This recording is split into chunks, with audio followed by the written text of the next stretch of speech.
ముఖ్యమైనటువంటి కారణం మనం తినే ఆహారం. తినే ఆహారంలో ఒకటి, రైతులు ఎక్కువగా ప్రోడక్ట్ రావాలని,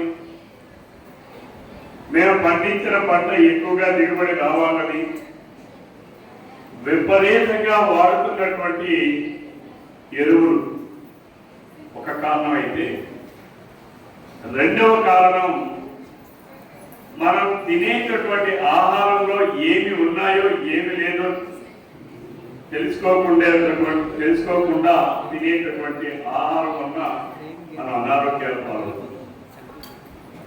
ఈరోజు మనం శ్రీకాకుళం జిల్లాలో మనం చూస్తే మొక్కజొన్న పొద్దుంటే చాలా మందికి ఇష్టంగా తింటారు.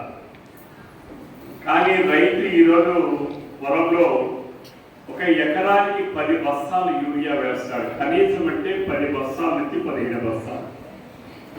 అంటే మనం తినేది మొక్కజొన్న పొద్దున లేకపోతే యూరియా